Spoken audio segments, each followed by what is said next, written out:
जय मसीदी सबको। होप उम्मीद है आप सब ओके है। और जो चैनल का जो वीडियोस हम पोस्ट कर रहे हैं, उम्मीद है कि आप एंजॉय कर रहे हैं। मिक्सिंग हो रहा है, कभी कभी थोड़ा सा मेरा पर्सनल लाइफ को लेके भी कुछ डाल रहा हूँ और वचन को भी ज़्यादा पहल दे रहा हूँ। तो आज का वचन है मरकुस का चैप्टर 2 से लेके चैप्टर 2 से वर्सेस आयत 2 से 6।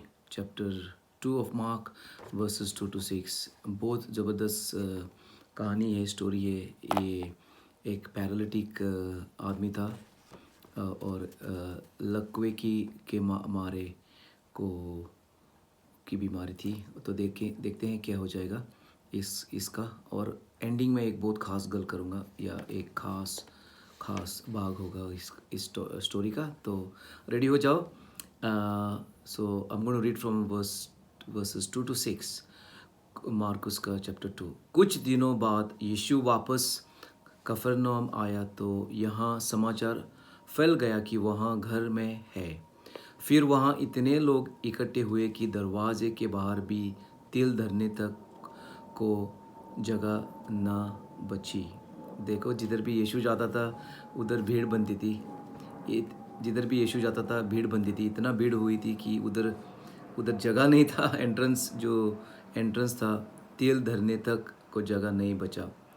जब यीशु लोगों को उपदेश दे रहा था जब यीशु लोगों को उपदेश दे रहा था तो कुछ लोग लकवे के मारे को 4 आदमियों ने उठाकर वहाँ लाए। तो देखो, ये जो 4 आदमी थे, वो हो सकता है मसीह वाले, जैसे हम आज के मसीह वाले लोग हैं। उन्होंने इसकी हालत देखी, ये जो लकवे के मारे हुआ था, और उसकी हालत देख के उनको दया हुई या उनमें कुछ बन गया उस दिन की आज इसकी मुक्ति हो जाएगी, आज उसको इसकी चंगाई हो जाएगी, तो हम इसको लेके जाएंगे। तो उसको उठाकर खुदा के पास, वो यीशु के पास लेके गए। वर्स 4। किंतु भीड़ के कारण वे उसे यीशु के पास नहीं ले जा सके। देखो, कभी कभी ऐसा हालत भी बनती है कि हम लोगों को चर्च में लेने को कोशिश करते हैं और पास्टर लोग कभी कभी बिज़ी होते हैं और वो प्रार्थना करने को उनको मौका नहीं मिलता है। इसी इसी हालत बनी थी इधर कि वो 4 लोग जो उन्होंने इतना एफर्ट किया था, हार्डवर्क किया था, तकलीफ़ की उठाई उसको लेने को, लेकिन जब वो उधर पहुंच गए तो जगह नहीं था उसको अंदर लेने को। लेकिन उन्होंने गिव अप नहीं किया, और ये बात बहुत ज़रूरी है।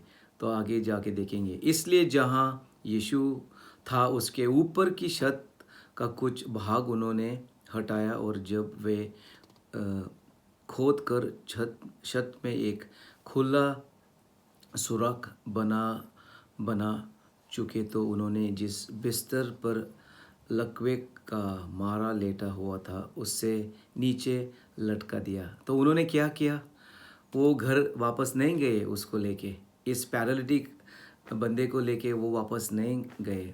उसने किसी हालात में गिव अप नहीं किया, और उन्होंने क्या किया, वो ऊपर जाके जो छत थी, रूफ था, उधर एक एक उसका भाग को उन्होंने हटाया, और उन्होंने इतनी ज़बरदस्ती जैसे कि उसको नीचे लेके या नीचे भेजा। और ये आसान नहीं होता है।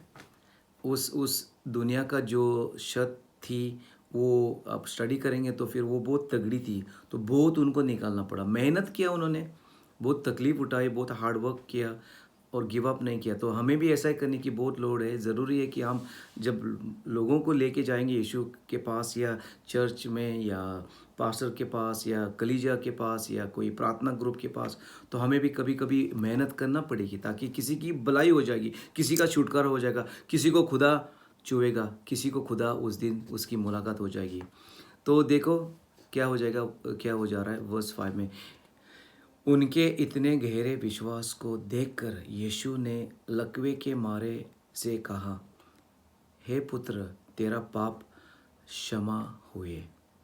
तो यीशु ने उसको देख के, और ये विश्वास को देख के, ये 4 लोगों का विश्वास को देख के कहा कि ए पुत्र, तेरा पाप क्षमा हुए। तो ये बीमारी किस चीज़ से हुई थी? पाप का वजह था। और यीशु ने कहा, ए पुत्र, तेरे पाप क्षमा हुए। इसका मतलब पाप क्षमा होने की लोड़ थी, फिर उसकी चंगाई आने वाली थी। तो हम अगर कुछ आज पाप कर रहे हैं तो फिर ये हमें एक एक सबक, एक लेसन, एक शिक्षा कि हम पाप का जो भी पाप चल रहा है हमारे लाइफ में, वो उसकी माफ़ी मांगेंगे तो ही खुदा ब्लेस करेगा। लेकिन इधर ये एक भी बड़ा सवाल उठता है कि यीशु मसीह, जीसस क्राइस्ट, पापों को क्षमा कर सकता, ये कौन है? तो इसके बाद और एक वीडियो आ रहा है, और उस वीडियो में भी थोड़ा सा और एक्सपांड करूँगा कि यीशु मसीह जो है, खुदा है, वही हमारे पापों का क्षमा कर सकता है और कोई नहीं। ऑफ कोर्स अगर आप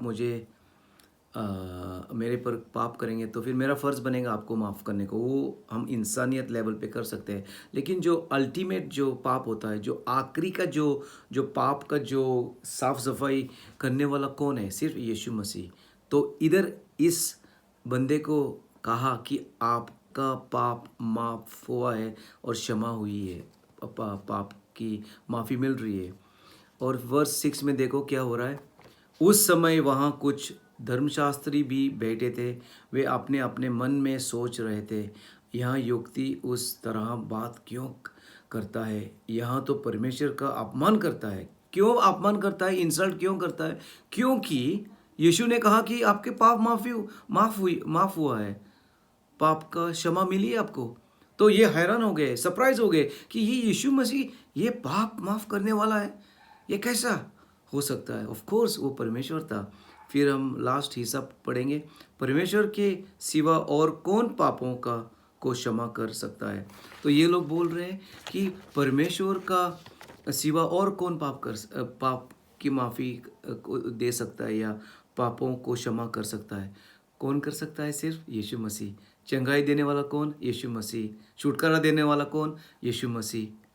मुक्ति देने वाला कौन? यीशु मसीह। तो हम इस छोटी कहानी में देखते बहुत बहुत हिस्से हैं इसमें, कि ये 4 लोगों का इसमें हिस्सा है उसको लेके आने को। और ये बिस्तर पे था, इस बंदे का भी विश्वास बढ़ गया कि वो उसको लेके जा रहे थे, और उसने मना नहीं किया कि मुझे मत लेके जाओ, उसका भी विश्वास बढ़ गया। तो उसको भी दिक्कत आई थी लगता है, जब वो नीचे उसको वो लेके ऊपर नीचे उसको उन्होंने ये किया, भेजा, जैसे भी भेजा खुदा के पास, वो छत ओपन करके। तो उस टाइम भी वो सोच रहा था, क्या हो जाएगा, इतना तकलीफ़, इतना मेहनत, लेकिन उसने भी गिव अप नहीं किया। 4 बंदों ने गिव अप नहीं किया, और फिर उसकी पापों का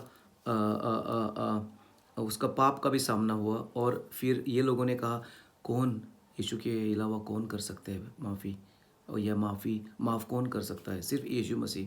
तो चंगाई देने वाला यीशु मसीह है, और पापों को भी क्षमा करने वाला यीशु मसीह है। आज आप जो भी पाप कर रहे हैं, खुदा को दे दो, यीशु मसीह के हाथ में डालो और उसके सामने आओ और अधीन हो जाओ, समर्पित हो जाओ। आपके पापों की क्षमा मिलेगी, माफ़ी मिलेगी, और आपको कुछ बीमारी भी है तो फिर उससे भी चंगाई मिलेगी यीशु के नाम से। God bless you.